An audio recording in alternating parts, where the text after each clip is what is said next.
ভাই সাহেব, আর কতদিন এভাবে চলবে বলুন তো? বৃষ্টি হলেই রাস্তা ডুবে যায়, ফসল বাজারে নিতে পারি না। আমার বয়স তো শেষের পথে, কিন্তু এই গ্রামে আজও স্কুল ও হাসপাতাল হলো না। ভোটের আগে সবাই কত কথা বলে রাস্তা করে দেব, স্কুল করে দেব, হাসপাতাল বানিয়ে দেব, কিন্তু ভোট শেষ হলেই তারা আমাদের গ্রামটাকেই ভুলে যায়। রাস্তা আজও কাদা, স্কুল আজও ভাঙা, আর অসুস্থ হলে শহরে যেতে হয়। আমাদের কি মানুষ হিসাবে কোনো অধিকার নেই? এবার আমাদেরকে সতর্ক হতে হবে। সামনেই তো ভোট আসছে, আর কিছুদিন পরেই ভোট চাইতে আসবে সবাই।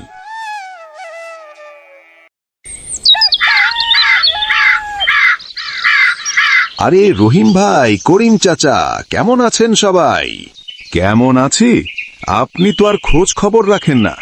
গ্রামে কি হলো না, রাস্তা ভাঙলো, স্কুল বন্ধ হলো, মানুষ অসুস্থ, এসবের খোঁজ তো আপনি কখনো রাখেন না। আজ ভোট দরকার বলেই আপনি এসেছেন, না হলে আমরা আপনার চোখেই পড়তাম না। তোমরা যা ভাবছো তা না, আপনাদের দুঃখ কষ্ট তো আমি বুঝি। এই গ্রামটা আমার নিজের গ্রামের মতোই। ভোট ছাড়া আপনি আমাদের চিনেন না, আর আমরা মানুষ, এটা আপনি ভুলে গেছেন। আচ্ছা, যাই হোক, শোনো সবাই, এবার আর সেই ভুল হবে না। এবার আমি ভোটে জিতলেই প্রথম কাজ হবে এই গ্রামের রাস্তা ঠিক করা, স্কুলের ব্যবস্থা করব, ছেলেমেয়েরা যেন ঠিকমতো পড়াশোনা করতে পারে, আর হাসপাতাল, কারো অসুখ হলে যেন আর শহরে দৌড়তে না হয়। এবার আমি কথা দিচ্ছি, এবার আর ভুল না, জিতলেই রাস্তা, স্কুল, হাসপাতাল সবার আগে। চেয়ারম্যান সাহেব, গ্রামের লোক হয়তো সহজ সরল, কিন্তু বোকা তো নয়। শুধু এইসব কথা বলেই আপনি গ্রামের চেয়ারম্যান হয়েছেন, কিন্তু গ্রামের কোনো উন্নয়ন আজও হয়নি। রাস্তা ভাঙা, স্কুল ভাঙা, হাসপাতাল নেই, এসব দেখে আমরা আর চোখ বন্ধ রাখতে পারি না। এবার সত্যি সব হবে, শুধু ভোট দিন, তারপর দেখবেন। দেখুন, মানুষ তো আশা করে, তাই আমি শুধু আশ্বাস দিচ্ছি, এবার কাজ হবে। এই কথা বলার পর চেয়ারম্যান সাহেব সেখান থেকে চলে গেলেন। চেয়ারম্যান গেল, কিন্তু আমরা তো এখনো পেছনে থাকবো না। এবার আমাদের নিজ উদ্যোগে কিছু করতে হবে। ঠিক বলছো রহিম, শুধু অভিযোগ দিয়ে কোনো কাজ হবে না। সবাই একসাথে না হলে কিছুই সম্ভব নয়। তবে কি করা যায় বলতো? ওনার বিরুদ্ধে যে ভোটে দাঁড়ায় তাকে টাকা খাইয়ে বসিয়ে যায়। এবার আমরা কাকেই বা ভোট দেব?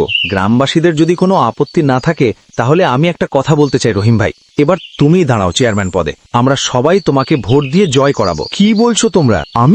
আমি কি পারবো? হ্যাঁ ভাই, তুমি পারবে। তুমি সব সময় গ্রামবাসীর বিপদ আপদে সবার পাশে থেকেছো। আমরা তোমাকেই ভোট দিয়ে জয়যুক্ত করব। হ্যাঁ রহিম ভাই, আমরা সবাই রাজি, তোমাকেই দাঁড়াতে হবে। তুমি গ্রামের সকল মানুষের কষ্ট বোঝো, তাই আমাদের বিশ্বাস তোমার উপর। ঠিক আছে ভাই, তোমরা যেহেতু বলছো, আমি চেষ্টা করব। হ্যাঁ রহিম ভাই, এবার সত্যিই গ্রামের পরিবর্তন আসবে। আমরা সব সময় তোমার পাশে থাকব।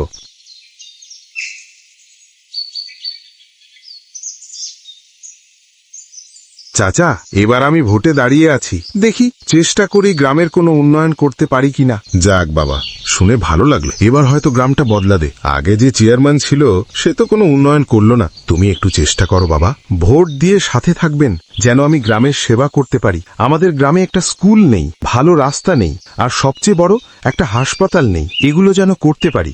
ভোট নিয়ে তুমি চিন্তা করো না, শুধু আমি না, গ্রামের সবাই তোমাকে ভোট দেবে। শুনলাম ওই পাড়ায় রহিম নাকি এবার চেয়ারম্যান পদে ভোটে দাঁড়াচ্ছে। তাহলে তো অনেক ভালো।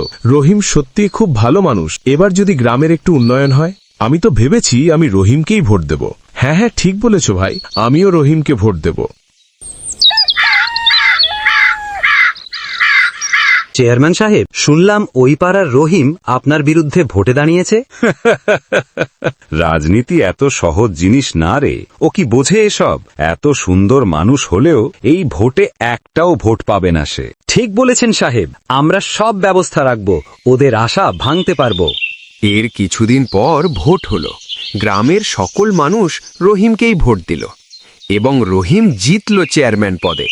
তারপর ধীরে ধীরে শুরু হলো গ্রামের উন্নয়ন। রাস্তা ঠিক হলো, ফাঁকা জমি গড়ে উঠল, স্কুল প্রতিষ্ঠা হলো, যেন ছেলে মেয়েরা ভালো শিক্ষা পেতে পারে। আর সবচেয়ে বড় একটা হাসপাতাল তৈরি হলো, যাতে কেউ অসুস্থ হলে শহরে দৌড়াতে না হয়। এইভাবেই সাহসী এবং দায়িত্বশীল নেতা এবং একতার মাধ্যমে গ্রামের পরিবর্তন সম্ভব হলো। ভোট আসবে, ভোট যাবে, কিন্তু গুরুত্বপূর্ণ হলো আপনাদের যথাযথভাবে যোগ্য প্রার্থী নির্বাচন করা, কারণ একজন যোগ্য নেতা শুধু ভোট জিতবে না, সে গ্রামের উন্নয়ন, মানুষের কল্যাণ এবং ভবিষ্যতের পরিবর্তন আনবে।